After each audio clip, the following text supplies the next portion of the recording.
오늘 저는 마태복음 12장 43절에서 45절 말씀을 통해서 주인 없는 집 이와 같은 제목으로 함께 은혜를 나누기를 원합니다.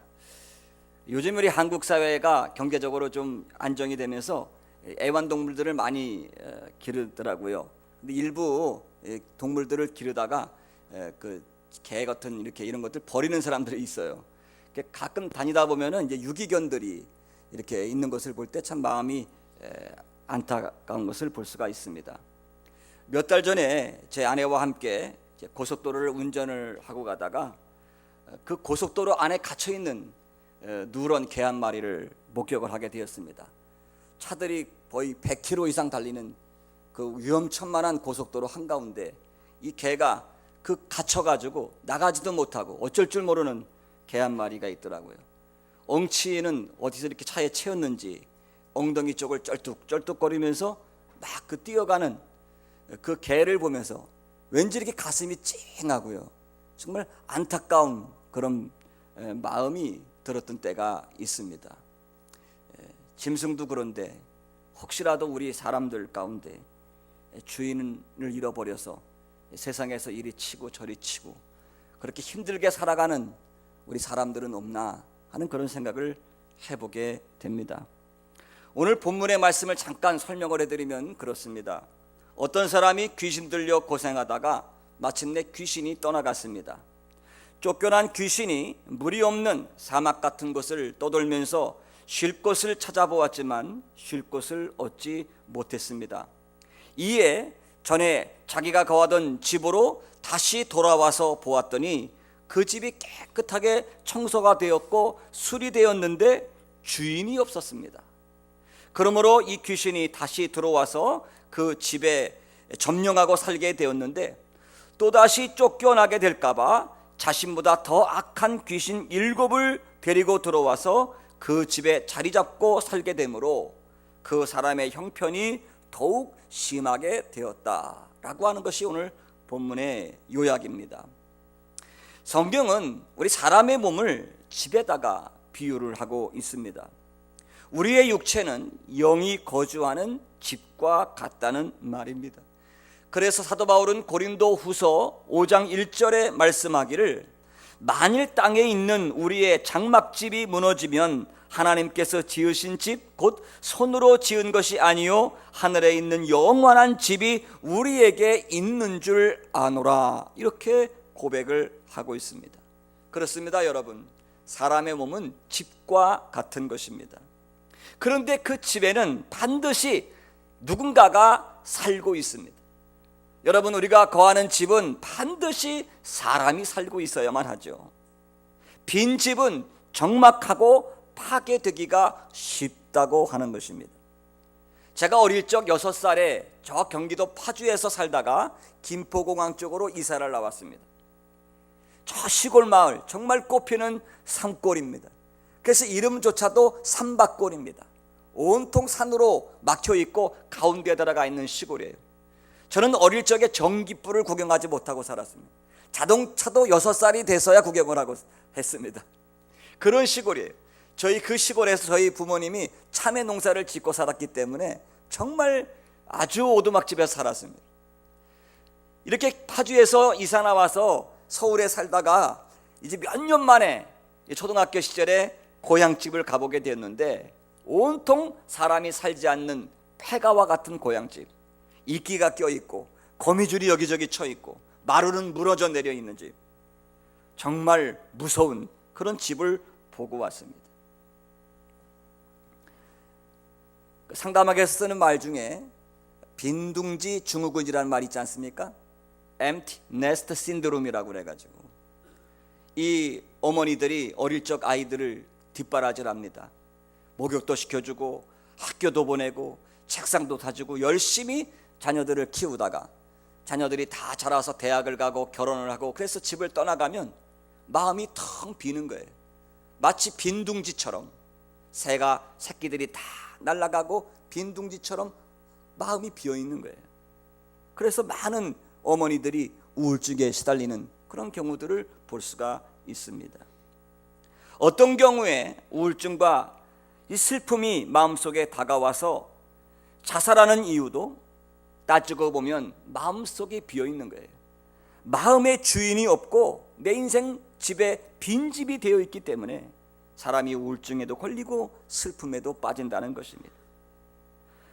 잠언서 1장 27절 말씀에는 마음에 주인이 없는 상태를 말씀해 주고 있는데, 너희의 두려움이 강풍같이 임하겠고 너희의 재앙이 폭풍같이 이르겠고 너희에게 근심과 슬픔이 임하리라, 그렇게 기록을 해놓고 있습니다.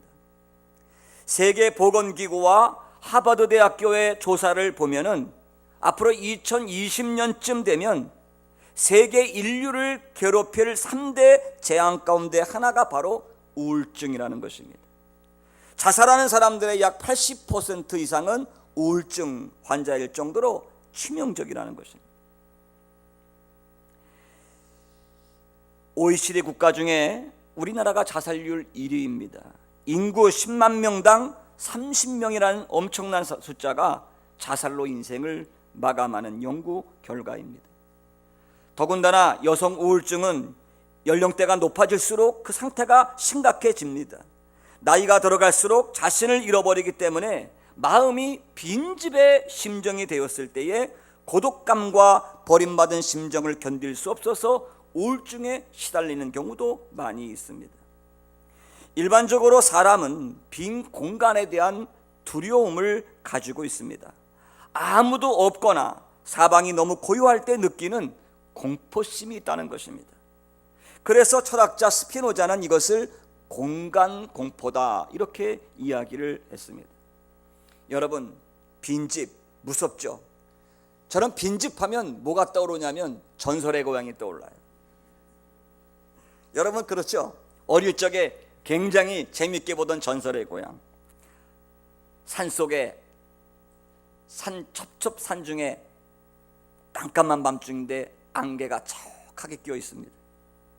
바람이 스산하게 불고 구름이 보름달을 가리고 어둡고 적막한 빈집이 나오면 여지없이 하얀 소복을 입은 귀신이 등장을 합니다.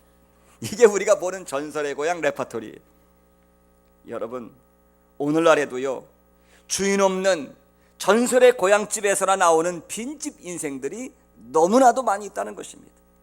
마음의 주인이 없는 사람, 빈집들이 길거리에 많이 걸어다니고 있는 오늘 이 시대입니다.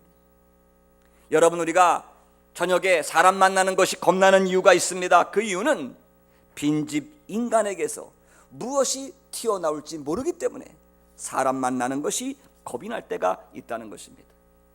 로마서 1장 28절 이하에 보면 주인 없는 빈집, 즉 하나님이 없는 인생의 마음 상태를 설명하고 있는데 다음과 같습니다. 또한 저희가 마음에 하나님 두기를 싫어하며 하나님께서 저희를 그 상실한 마음대로 내어버려 두사 합당치 못한 일을 하게 하셨으니 곧 불의, 추악, 탐욕, 악의가 가득한 자요, 시기, 살인, 분쟁, 사기, 악독이 가득한 자요, 수근수근하는 자요, 비방하는 자요, 하나님의 미워하시는 자요, 능욕하는 자요, 교만한 자요, 자랑하는 자요, 악을 도모하는 자요, 부모를 거역하는 자요, 우매한 자요, 배약하는 자요, 무정한 자요, 무자비한 자라. 이런 악한 마음들이 어디에서 나오는가? 바로 우리 인생이 빈집이기 때문에, 마음속에 주인 되신 하나님이 계시지 않기 때문에 이러한 악한 일들이 벌어진다는 것입니다. 오늘날 이 세상에 전쟁이라든가 가난이라든가 고통, 불륜, 파괴가 끊이질 않고 있습니다. 요즘 우리 한국 사회를 떠들썩하게 하는 이슈가 무엇입니까? 소위 사회의 지도층에 있는 사람, 높은 자리에 있는 사람들이 너나 할 것 없이 이 스캔들로 부끄러운 망신을 당하고 있는 사회에 우리가 살아가고 있습니다. 왜 그렇습니까? 그 마음속이 비어 있어요. 주인이 계시질 않아요. 인류의 처음 조상인 아담과 하와가 하나님을 섬기고 있을 때에는 생육하고 번성하고 땅에 충만하게 되었습니다. 말 그대로 희락의 동산 에덴 동산에서 살았습니다. 그러나 아담과 하와가 주인 대신 하나님을 배반하고 등지고 말았습니다. 이 땅에 주인이 없는 세상이 되자 마침내 마귀가 들어와서 도적질하고 파괴하고 멸망으로 이끌고 가는 것입니다. 여러분, 사람은 자기가 자기 자신의 주인이 될 수 없습니다. 사람의 마음은 집과 같습니다. 하나님이 거하시든지 아니면 귀신들이 와서 거하는 집이 되든지 둘 중에 하나라고 하는 사실입니다. 주인이 없는 곳에는 도적이 들어와서 파괴하고 더럽힙니다. 참혹한 결과는 말로 할 수 없을 정도입니다. 그렇다고 한다면 우리 인생의 집에 참된 주인, 좋으신 주인은 누구입니까? 바로 2000년 전에 하나님께서 참 주인, 참 목자로 보내주신 분이 계십니다. 바로 그분이 우리 주 예수 그리스도이십니다. 예수님께서 이 땅에 오셔서 십자가로 마귀와 귀신을 쫓아내시고 자신의 보혈로 말미암아 우리의 모든 죄값을 갚아 주셨습니다. 주인이 들어오면 무너졌던 것들을 다시 세우고 청소하고 아름답게 꾸밉니다. 그래서 예수님께서도 요한복음 10장 10절에 말씀하시기를 도적이 오는 것은 도적질하고 죽이고 멸망시키려는 것뿐이요 인자가 온 것은 양으로 생명을 얻게 하고 더 풍성히 얻게 하려 하심이라고 말씀하고 계신 것입니다. 주인이 들어오면 우리 마음은 완전히 새로운 사람으로 변화가 됩니다. 그래서 사도 바울도 에베소서 4장 25절 이하에 말씀하기를 너희는 유혹의 욕심을 따라 썩어져가는 구습을 쫓는 옛사람을 벗어버리고 오직 심령으로 새롭게 되어 하나님을 따라 의와 진리의 거룩함으로 지으심을 받은 새 사람을 입으라고 말씀하고 있습니다. 여러분, 우리 사람 스스로는 깨끗해질 수가 없습니다. 존 버닌이 쓴 유명한 철로역정이라고 하는 책에 보면 그런 말이 나옵니다. 천국을 향하는 한 순례자가 어느 집 방에 들어가서 청소를 하게 되었습니다. 빗자루를 가지고 바닥을 쓸자 온통 먼지가 자욱했습니다. 이것은 율법주의자들의 율법을 가리킵니다. 인간의 도덕과 인간의 윤리라 법으로는 우리의 심령을 깨끗하게 할 수 없음을 보여주는 글입니다. 그런데 옆방에서 청소하는 모습을 보니까 물을 뿌리고 그리고 빗자루를 칠하여 청소를 하니 청소가 깨끗하게 되는 것입니다. 이것은 예수 그리스도가 우리 마음속에 들어오시고 하나님의 명으로 충만한 성령의 은혜, 그것을 가리키는 말씀이라고 하는 것입니다. 그래서 에베소서 3장 17절 말씀에도 믿음으로 말미암아 그리스도께서 너희 마음에 계시게 하옵시고, 한번 따라서 해보실까요? 믿음으로 말미암아 예수님께서 너희 마음에 계시게 하옵시고. 할렐루야. 주님이 우리 마음에 계시게 하옵시고 너희가 사랑 가운데 뿌리가 박히고 터가 굳어져서라고 말씀하고 있습니다. 우리 마음속에 주인이 계시면 우리 속에 사랑과 기쁨이 넘쳐나게 됩니다. 많은 사람들이 교회에 나오지만 여러 종류의 신자가 있는 것을 볼 수가 있습니다. 첫째는 빈집 교인이 있어요. 빈집 교인. 말만 교회 다니는데 이 교회 다니지 않는 사람이에요. 하나님이 없는 사람이에요. 빈집 교인. 두 번째는 별장 교인이 있습니다. 별장 교인은 1년에 몇 번 왔다 갔다 하는 사람들이, 성탄절이나 부활절 때, 이때 행사 때 오시는 분들. 무슨 교인이라고요? 별장 교인. 세 번째는요, 주말 농장 교인이 있습니다. 말 안 해도 다 아시겠죠? 주말 농장 교인.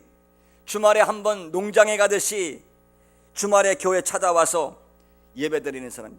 일주일 내내 기도 생활 안 하고 성경 한번 안 보다가 어이구 벌써 일요일이네, 그리고 성경책 툭툭 틀어서 교회 오는 사람. 주말 농장 교인들. 우리 교회 가운데는 그런 분이 한 분도 없기를 바랍니다. 그 다음에 참교인이 있어요. 일주일 내내 주님이 마음속에 들어와 계신 분들, 참교인이. 다 여러분 참교인 되시기를 주님의 이름으로 축원합니다.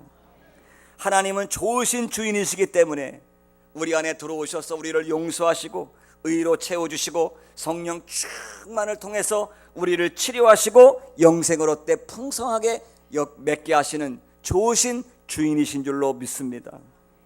주인이 예수님이 우리 안에 거하시면 절대로 도적이 들어오지 못합니다.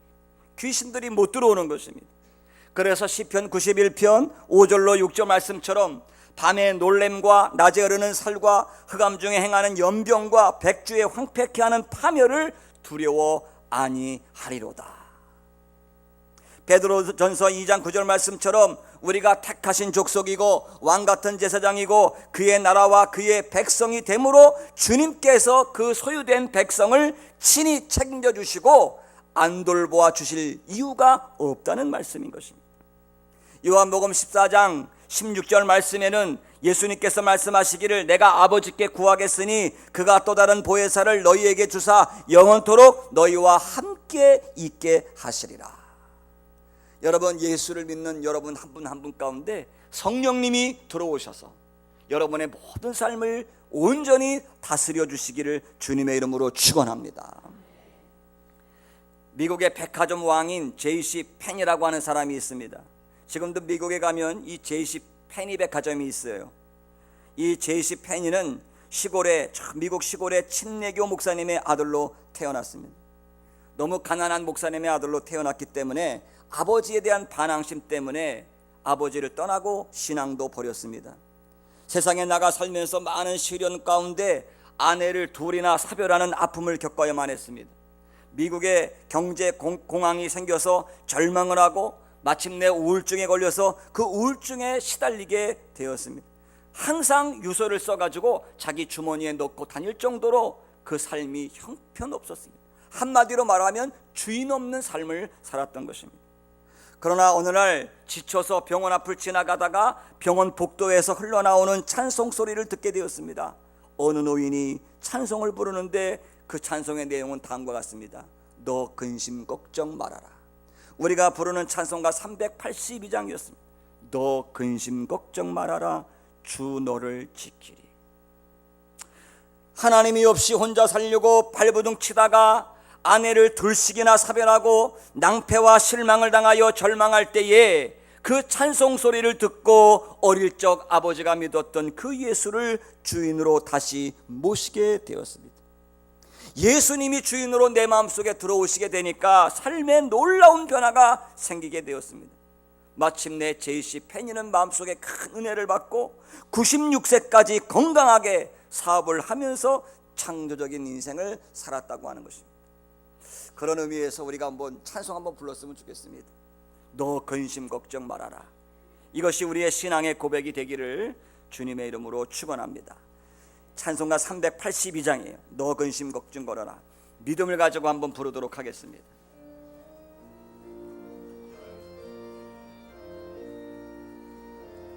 일 절만 한번 부르겠습니다.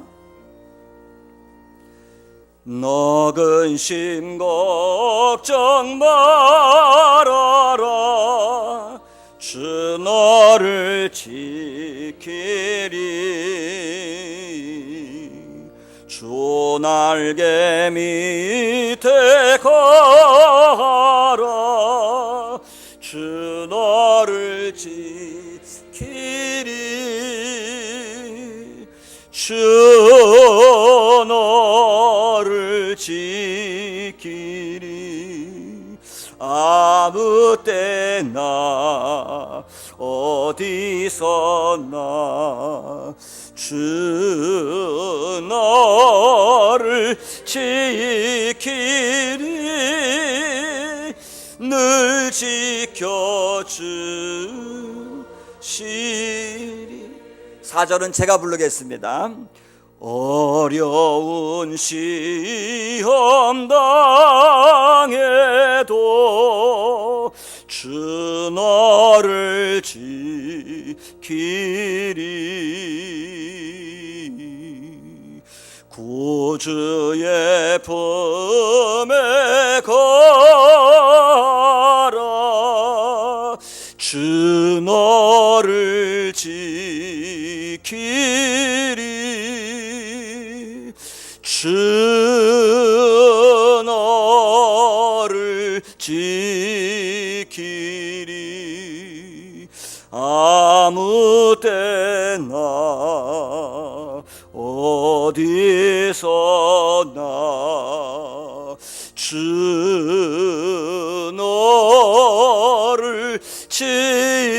길을 늘 지켜주시리.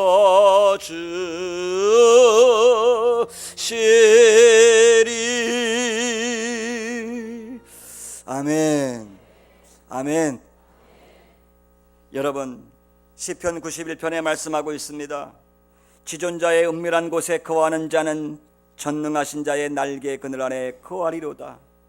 내가 여호와를 가리켜 말하기를 저는 나의 피난처시요 나의 요새시요 나의 의뢰하는 하나님이라 하리니 이는 저가 너를 새 사냥꾼의 올무에서와 극한 연병에서 건지실 것이미로다. 저가 너를 그 깃으로 덮으시리니 내가 그 날개 아래 피하리로다. 여러분, 우리 주님이 여러분의 주인 되시면 병아리를 품는 암탉처럼 우리가 주님의 날개 그늘 아래 거하게 될 줄로 믿습니다. 인간은 하나님이 거하시는 집으로 창조되었습니다. 하나님 모시지 않는 집은 빈집이 됩니다. 빈집은 오래 그대로 두면 온갖 귀신들이 들어와 그 인생을 파괴하고 폐허로 만들게 되는 것입니다. 인생의 기쁨과 소망을 잃어버리게 되는 것입니다. 우리의 기쁨과 행복은 예수님을 구주로 모시고 하나님을 아버지로 모시고 성령님의 은혜 가운데 주인 있는 집이 되는 것이 축복인 줄로 믿습니다. 아무리 물질과 화려한 외모로 꾸민 집이라 할지라도 빈집이 되면 우왕좌왕하는 인생이 되고 삶의 기쁨과 소망을 잃어버리게 되는 것입니다. 물질이나 권세나 어떠한 외적인 것으로는 인생의 삶을 지탱해 줄 수가 없는 것입니다. 중간 지대는 없습니다. 예수님을 주인으로 모시든지 아니면 귀신이 와서 주인 행세하고 사는 인생이 되든지 빈집은 없다는 것입니다. 그래서 신학자 벵겔은 말을 하기를 그리스도와 마귀 사이의 중립지대는 없다고 말을 했던 것입니다. 어떤 사람이 그렇게 얘기합니다. 나는 예수도 믿지 않고 하나님도 믿지 않고 귀신도 믿지 않는다. 이것은 거짓말하는 것입니다. 빈집은 오래 존재할 수가 없는 것입니다. 그러므로 우리를 찾아오신 주님을 모셔드리면 죄인이 용서함 받아 의롭담을 받습니다. 불의한 자가 용서함을 받습니다. 그리고 이 세상에서 하나님의 나라를 미리 맛보며 살다가 우리 주님 오실 때 영원한 천국에 들어가게 되는 줄로 믿습니다. 여러분, 오늘 우리는 예수님을 날마다 주인으로 모시고 살아야 될 줄로 믿습니다. 가끔 매스컴에 보면은 정말 이쁘고 아름다운 유명한 탤런트들이 자살로 인생을 마치는 모습을 보고 있습니다. 젊고 앞날이 창창한데 왜 자살을 합니까? 왜 스스로 인생을 포기하고 맙니까? 왜 그럴까요? 외부적으로는 화려하고 박수를 받지만 그 마음에 주인이 없는 빈집의 고독함이야말로 이루 말할 수 없기 때문에 그런 것입니다. 세상의 명예와 돈과 칭찬은 아무리 많다 할지라도 여러분, 인간은 외부적인 환경만으로는 살 수가 없는 존재입니다. 예수님을 마음속에 모셔드려야 됩니다. 성령 충만해야 됩니다. 요한계시록 3장 20절 말씀에도 같이 볼지어다 내가 문 밖에 서서 두드리노니 누구든지 내 음성을 듣고 문을 열면 내가 그에게로 들어가 그로 더불어 먹고 그는 나로 더불어 먹으리라. 우리는 대림절을 지키고 있습니다. 이 대강절을 보내면서 이 땅에 오신 우리 주님을 고대하고 준비하고 있습니다. 이제 성탄절을 맞이하면서 이 땅에 오신 주님을 나의 주인으로 온전히 모시고 살 수 있기를 주님의 이름으로 축원합니다. 여러분 속에는 주인 되신 하나님께서, 주인 되신 예수님께서 주인으로 계십니까? 세상 일에 너무 바빠서 주인을 잃어버리고 살진 않습니까? 아니, 교회 일이, 주의 사역이 너무 많기 때문에 바빠서 주인 되신 주님과 관계가 멀어지고 있지는 않습니까? 여러분, 예수 그리스도를 마음의 주인으로 늘 모시기를 주님의 이름으로 축원합니다. 여러분, 기도할 때마다 그렇게 간구하십시오. 주님, 저의 주인 되어 주십시오. 저를 붙들어 주십시오. 요즘 제가 하나님께 드리는 기도가 그런 거예요. 제가 이제 조금 무리를 했던 모양 같아가지고 이 다리가 그 수술했던 다리가 골절이 됐는데 제가 이런 일을 겪으면서 그래요. 하나님, 그렇습니다. 주님의 일은 제 힘으로 하는 게 아니죠. 목회도 목사의 힘으로 하는 게 아니죠. 제가 아무리 신방하고 사람들과 사귀고 성경 공부를 하고 설교하더라도 주님이 내 안에 계시지 아니하면 저는 아무것도 아닙니다. 주님, 저를 붙들어 주시옵소서. 저를 붙들어 주시옵소서. 저를 다스려 주시옵소서. 제 안에 주인 되어 주시옵소서. 그래서 세상의 어떤 것도 내 속에 있는 주님을 떠나지 말게 하옵소서. 여러분, 그런 기도가 해야 될 줄로 믿습니다. 여러분 주인 되신 주님이 여러분을 온전히 다스려 주시기를 주님의 이름으로 축원합니다.